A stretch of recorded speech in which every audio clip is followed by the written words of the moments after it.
विद्यार्थी मित्रांनो, मी सना शेख. आज आपण भाग 4 उपयोजित मराठीमधील मुलाखत म्हणजेच इंटरव्ह्यू हा घटक अभ्यासणार आहोत. सर्वप्रथम आपण मुलाखतीची प्रस्तावना किंवा प्रास्ताविक पाहूया.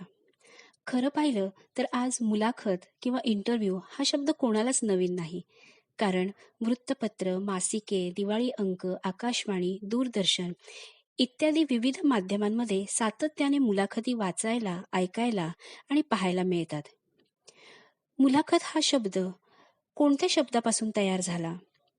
तर मुलाकात या अरबी शब्दावरून मुलाखत हा शब्द तयार झालेला आहे. विविध सभा, संमेलने, सांस्कृतिक कार्यक्रमांमध्ये आपण प्रकट मुलाखती होत असताना पाहिल्या आहेत. अशा मुलाखतींमधून व्यक्तींच्या जीवनाचा आणि कर्तृत्वाचा वेध घेतला जातो. तर विद्यार्थी मित्रांनो, कर्तृत्व म्हणजे काय? तर एखाद्या व्यक्तीने एखाद्या क्षेत्रात जे काही भरीव कार्य, भरीव योगदान दिलेलं आहे, त्याला कर्तृत्व म्हटलं जातं. आणि वेध घेणे म्हणजे काय? तर त्याने जे कर्तृत्व केलेलं आहे, ते पूर्णपणे बारकाईनं जाणून घेणं म्हणजेच याला वेध घेणे असं म्हटलं जातं. मग मुलाखत घेणं आणि देणं हे खूप सोपं असतं का? तर अर्थातच नाही. हे अतिशय कौशल्याचं काम आहे. कौशल्य म्हणजे काय? तर स्किल. आणि आज आपण जर बघितलं तर मुलाखत घेणं या गोष्टीला खूप मोठ्या प्रमाणामध्ये व्यावसायिक महत्त्व प्राप्त होत आहे. आणि विद्यार्थी मित्रांनो, तुम्ही सुद्धा अशा स्वरूपाचं कौशल्य प्राप्त करून उत्कृष्ट मुलाखतकार किंवा प्रशिक्षित मुलाखतकार होऊ शकता. म्हणूनच मुलाखतीची पूर्वतयारी कशी करावी, मुलाखत कशी घ्यावी, नोकरीसाठी किंवा एखाद्या अभ्यासक्रमासाठी प्रवेश मिळवण्यासाठी मुलाखत कशी द्यावी, त्यावेळी कोणती काळजी घ्यावी, अशा विविध मुद्द्यांबाबतची माहिती आज आपण या घटकामधून अभ्यासणार आहोत. आता आपण पुढचा घटक म्हणजेच मुलाखतीचं स्वरूप पाहूया. मुलाखत म्हणजे काय? तर मुलाखत म्हणजे संवाद. संवाद आपण देखील संवाद साधतोय, आपण देखील बोलतोय. मग ही मुलाखत झाली का? तर अर्थातच नाही. मुलाखतीमध्ये संवाद हा पूर्वनियोजित असावा लागतो आणि तो हेतुपूर्वक घडवून आणला जातो. मुलाखत देणारा, मुलाखत घेणारा आणि मुलाखत ऐकणारा, पाहणारा आणि वाचणारा या तिघांच्या सहभागातून मुलाखत पार पाडली जाते. जर आपण काही मुलाखतीच्या व्याख्या बघितल्या तर त्यावरून आपल्याला मुलाखतीचं स्वरूप लक्षात येईल.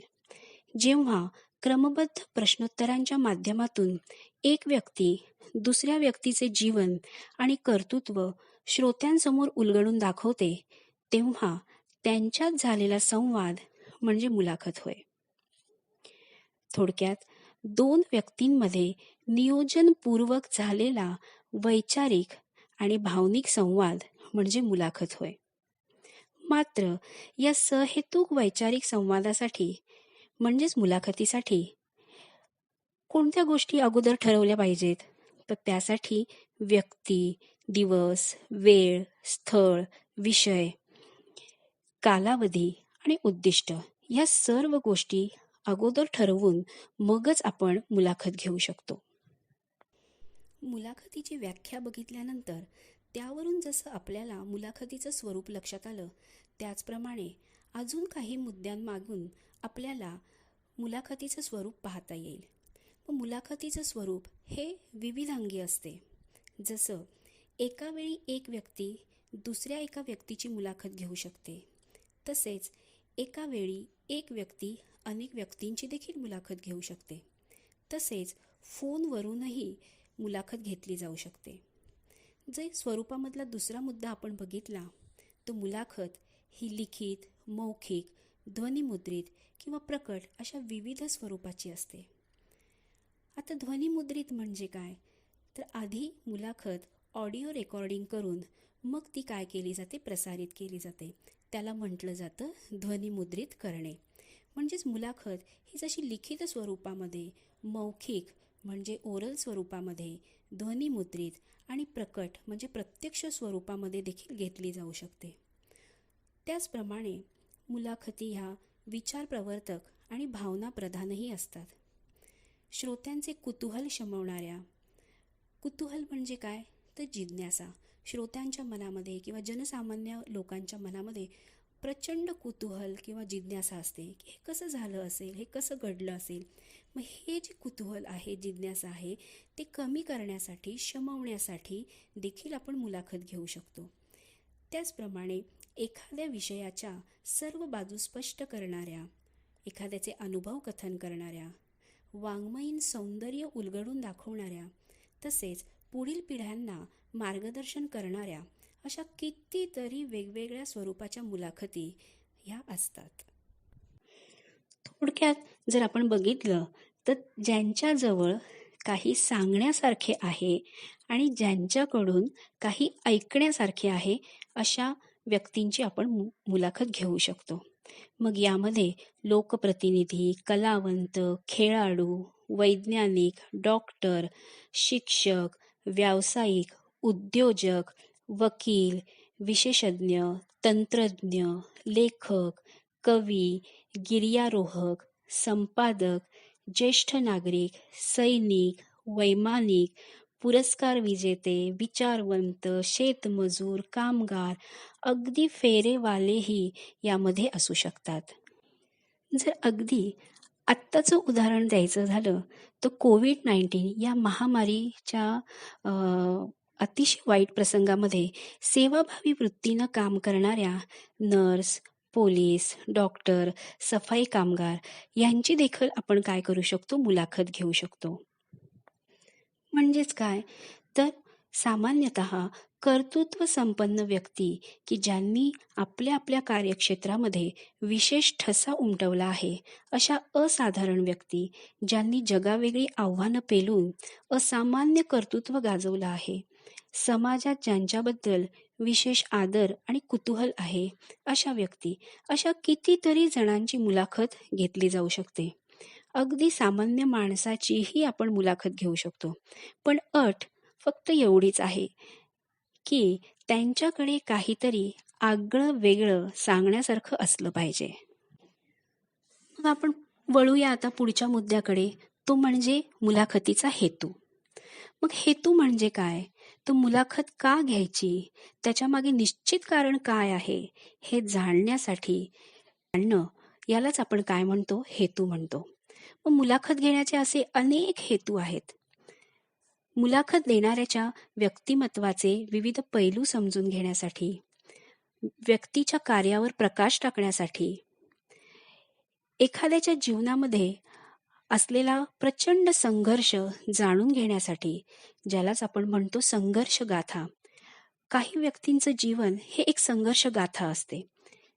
गाथा म्हणजे काय तर कहाणी.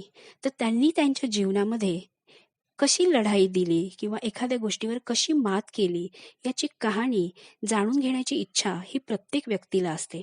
मग अशा व्यक्तीचीही मुलाखत आपण घेऊ शकतो.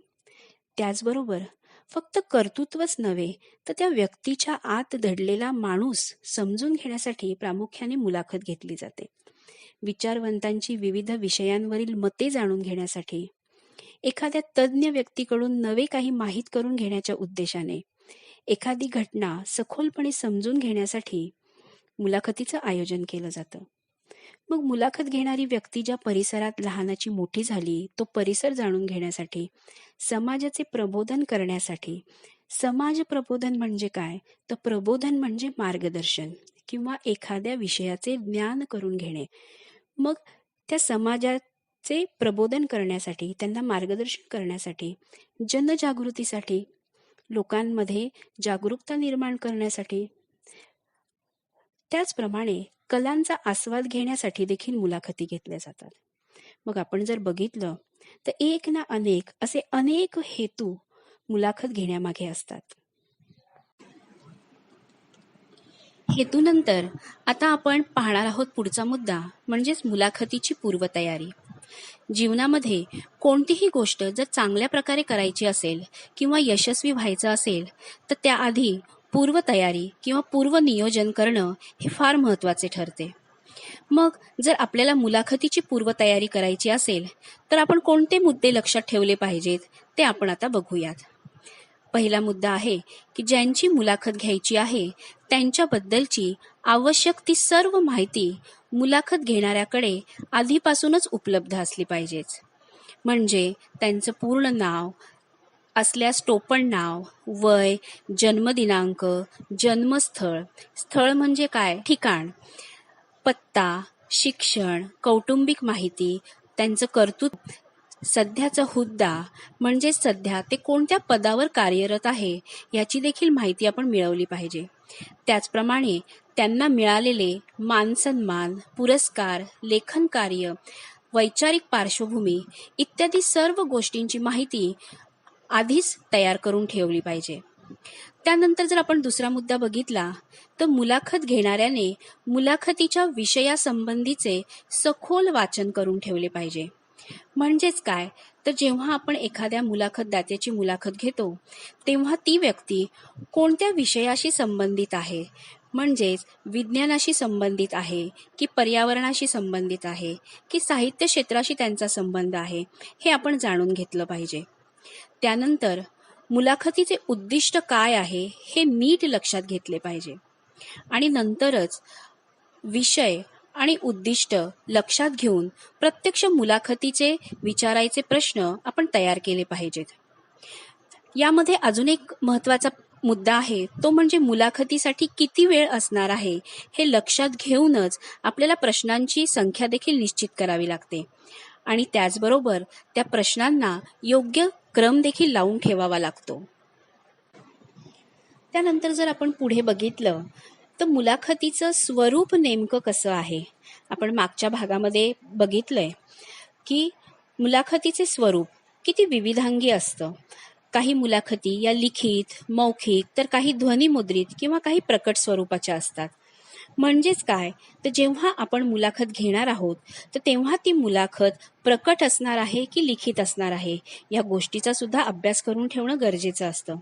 त्याचप्रमाणे हा श्रोतृवृंद किंवा वाचक नेमका कोणता असणार आहे हे देखील पाहणं गरजेचं असतं.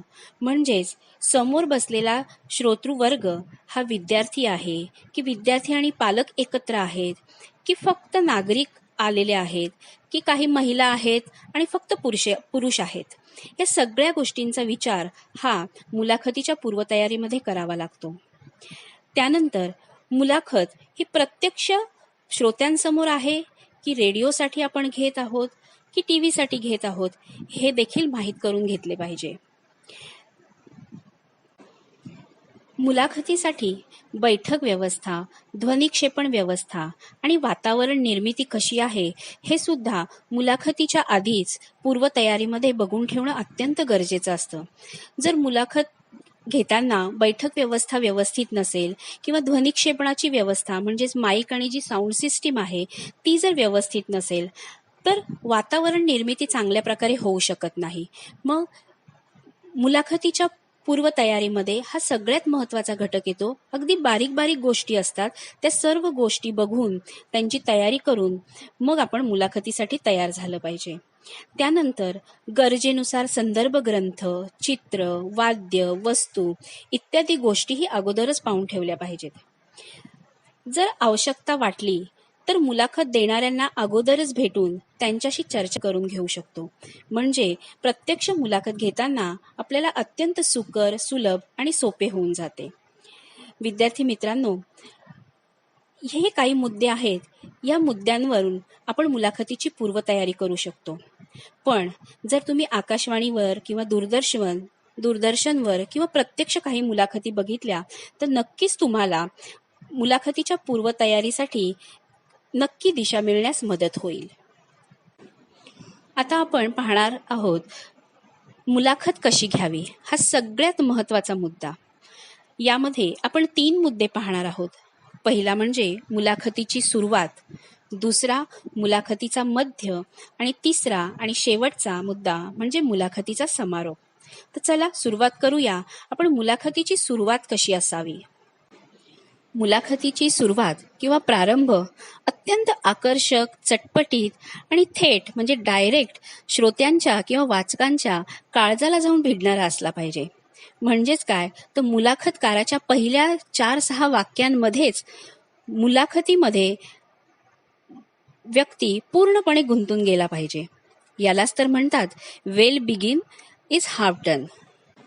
जसे एखाद्या क्रिकेट मॅचच्या पहिल्या चेंडूवर एखाद्या फलंदाजाने चेंडू थेट सीमारेषेबाहेर टोलवल्याचा आनंद जसा होतो, अगदी तसाच आनंद वाचकांना किंवा श्रोत्यांना या पहिल्याच प्रश्नामध्ये झाला पाहिजे आणि तोही अगदी नैसर्गिक, सहजपणे आणि ओघाओघात झालं पाहिजे. त्याला कृत्रिमतेचा थोडासा देखील स्पर्श होता कामा नये. पण यासाठी मुलाखतकाराला आणि मुलाखतदात्याचा स्वभाव किंवा त्याची शैली, ढब किंवा पद्धत ही माहिती असायला पाहिजे. मग कशी सुरुवात हवी? तर एखादा नवा कोरा म्हणजे नवा सुटका म्हणजेच विनोद किंवा एखादा ताजा किस्सा किंवा एखादी घडलेली घटना सांगून जर मुलाखतीची सुरुवात केली तर अतिशय हलक्या फुलक्या, दिलखुलासपणे, सहजपणे एखादा चेंडू फिरावा तशी याची सुरुवात होते. त्यामुळे सर्वांच्याच मनावरचा ताण हलका होतो, सैल होतो. वातावरण अगदी मोकळे, हलके होते. मुलाखतीची ही नांदी जितकी जास्त श्रवणीय होईल तितकीच पुढची मैफल देखील अधिकाधिक रंगतदार होत जाईल आणि त्याचप्रमाणे मुलाखतकाराचा आत्मविश्वास देखील वाढत जाईल किंवा दुणावत जाईल. मुलाखतदाता सुद्धा खुलेल म्हणजे काय? तर तो मुलाखतदाता अतिशय मनमोकळेपणाने आपल्याशी गप्पा मारायला लागेल किंवा बोलायला लागेल आणि मग अशा वातावरणातच श्रोते किंवा वाचक हे या मुलाखतीमध्ये गुंतून जातील. आता आपण बघूया की मुलाखतीचा मध्य. चला, सुरुवात तर झाली, म्हणजेच आता खरी बॅटिंग सुरू. विचारायच्या प्रश्नांची यादी तर समोर असतेच, त्यांचा क्रमही पक्का असतो, पण नक्की उत्तरं काय मिळतील याची खात्री मात्र नसते.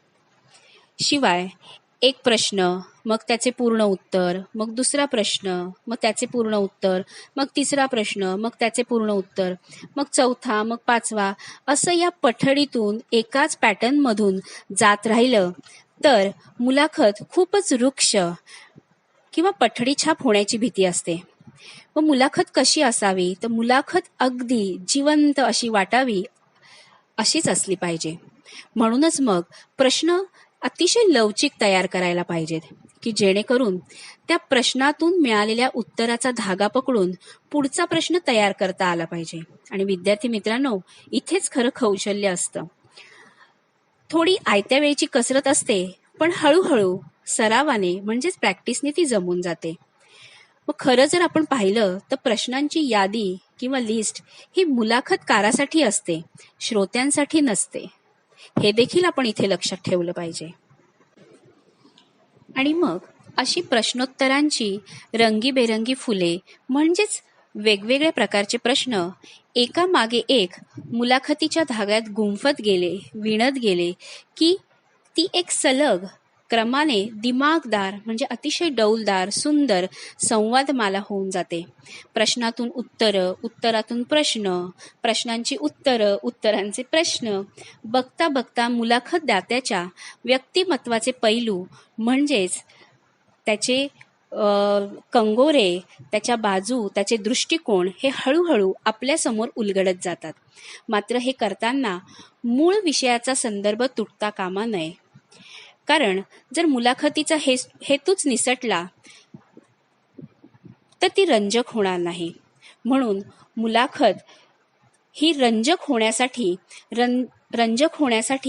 मुख्य उद्दिष्टापासून आपण भरकटता कामा नये. मग जसं सूर्यकिरणांच्या स्पर्शाने कळीची एक एक पाकळी उमलत जाऊन तिचे टपोऱ्या फुलात रूपांतर व्हावे, तसे प्रश्नकर्त्याच्या एकेका प्रश्नाने मुलाखतदात्याचे व्यक्तिमत्व, त्याचे कार्यकर्तृत्व हे उलगडत जाते.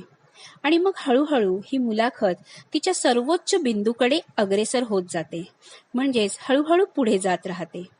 विषयाचे, व्यक्तिमत्वाचे, विचारधारेचे सर्व कंगोरे, पैलू समोर आले पाहिजेत, हे आपण इथे लक्षात घेतलं पाहिजे. त्याचप्रमाणे इथे सर्वात महत्त्वाचा मुद्दा की या टप्प्यावर आल्यानंतर मुलाखत घेणाऱ्याने मुलाखत देणाऱ्याला जास्तीत जास्त बोलायला वेळ द्यावा. त्याला जास्त अधिक व्यक्त होऊ द्यावे. प्रश्नांची गुंफण अशा कुशलतेने करावी की उत्तरदात्याचा उत्साह हा वाढत राहिला पाहिजे. या टप्प्यावर एकूण मुलाखतीतील सर्वात जास्त महत्त्वाचे विषयाशी थेट संबंधित असेच प्रश्न विचारावेत.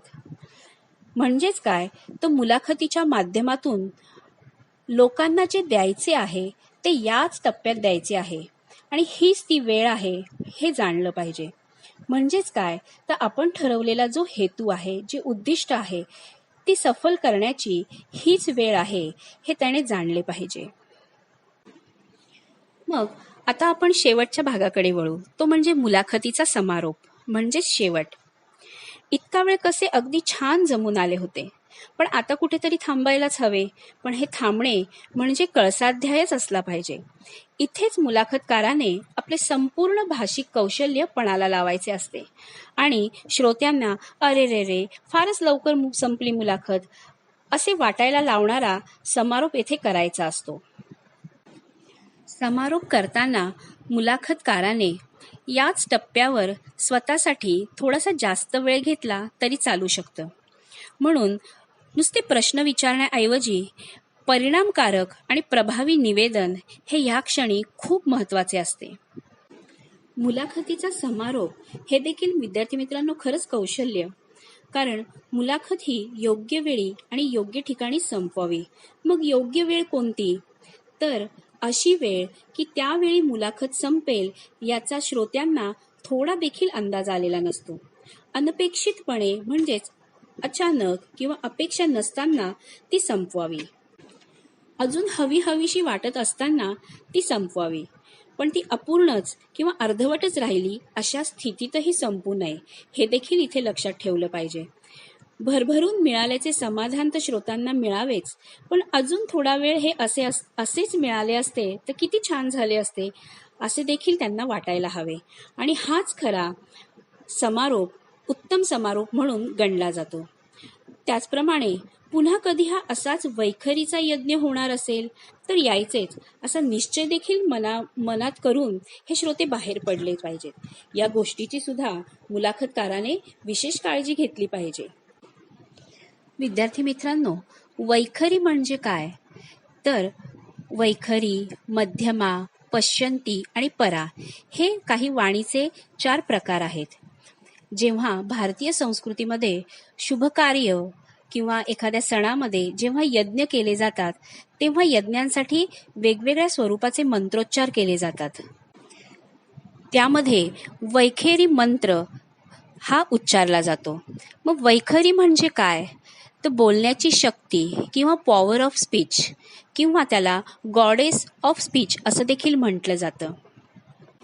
म्हणजेच जेव्हा यज्ञ केले जातात तेव्हा जे मंत्रोच्चार केले जातात तेव्हा उच्च स्वरामध्ये जो जप केला जातो त्याला वैखरी असं म्हटलं जातं. म्हणूनच पुन्हा जर असा वैखरीचा यज्ञ होणार असेल तर आपण सर्वांनी यायचंच असंच विचार करून श्रोते बाहेर पडले पाहिजेत याचा विचार मुलाखतकाराने केला पाहिजे.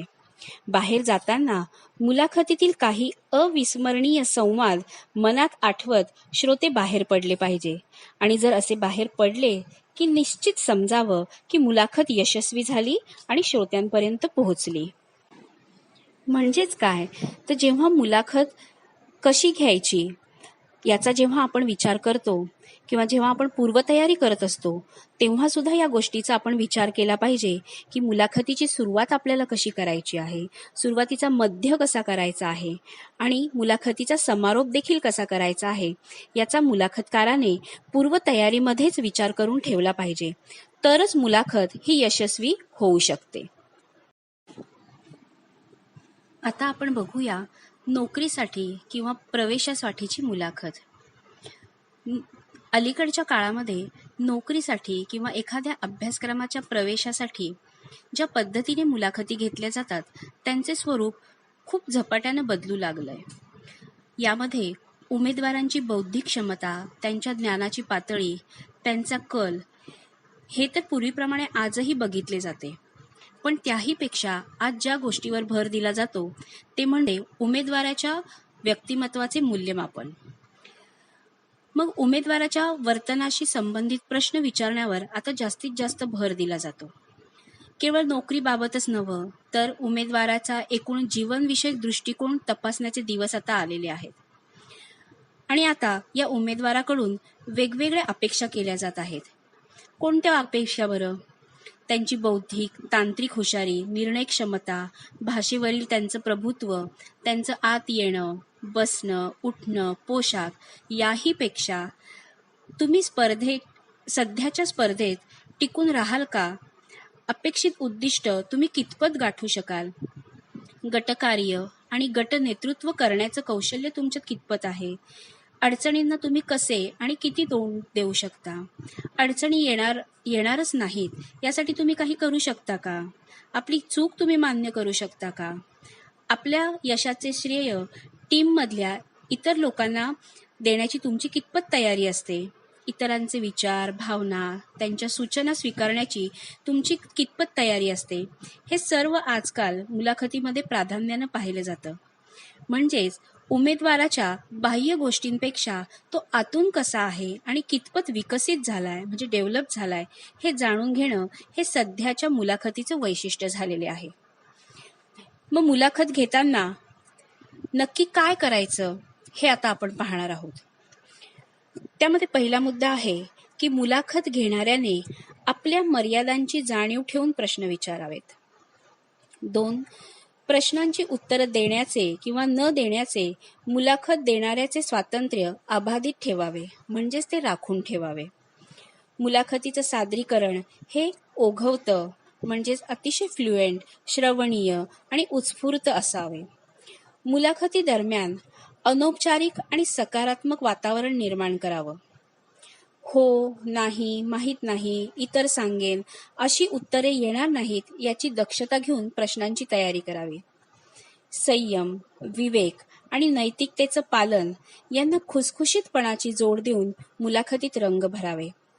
बघा, कधी कधी मुलाखत घेताना जर मुलाखतकाराला एखाद्या प्रश्नाचं उत्तर आलं नाही किंवा चुकीचं उत्तर दिलं गेलं तर त्यांना हसू नये, त्यांचा अपमान करू नये किंवा त्यांना चिडवू नये यासाठीच काही नैतिकतेचं पालन करणं, काही एथिक्स, काही एटिकेट्स पाळणं आणि त्यांना खुसखुशीतपणाची जोड देऊन त्या मुलाखतीमध्ये रंग भरता यायला हवेत.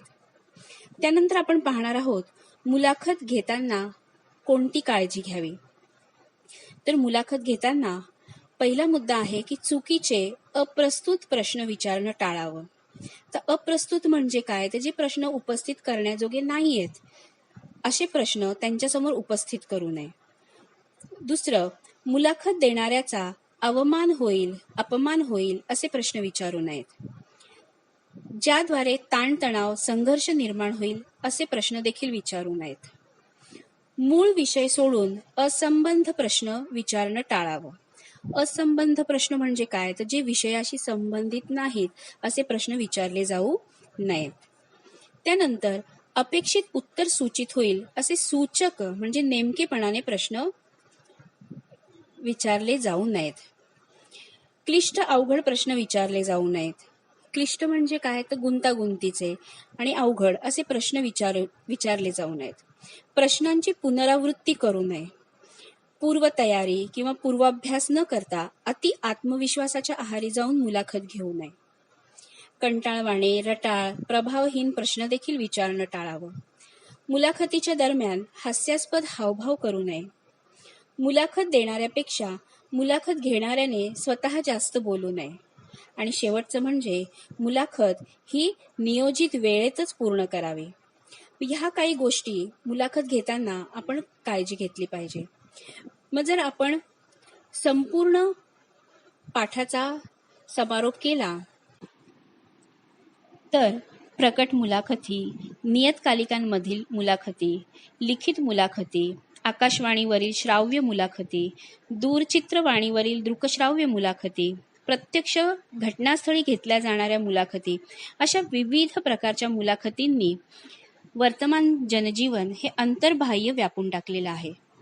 मग व्यक्तीमधल्या माणसाचा वेध घेणाऱ्या, वाचकाला अंतर्मुख व्हायला लावणाऱ्या, आशय संपन्न, विचारगर्भ आणि रंगतदार मुलाखतींमुळे समाजाचे उन्नयन होत असते. मुलाखतींचे हे फलित जर लक्षात घेतलं तर निश्चितच आपल्याला मुलाखतीचे हे महात्म्य वेगळे सांगावे लागणार नाही. अशा प्रकारे विद्यार्थी मित्रांनो, आज आपण मुलाखत म्हणजे काय, मुलाखतीचे स्वरूप कसे असते, मुलाखतीचा हेतू काय असतो, मुलाखतीची पूर्वतयारी कशी करावी, मुलाखत कशी घ्यावी, त्यानंतर नोकरीसाठी आणि प्रवेशासाठीची जी मुलाखत आहे ती कशी घ्यावी या संबंधीचा आपण अभ्यास केला.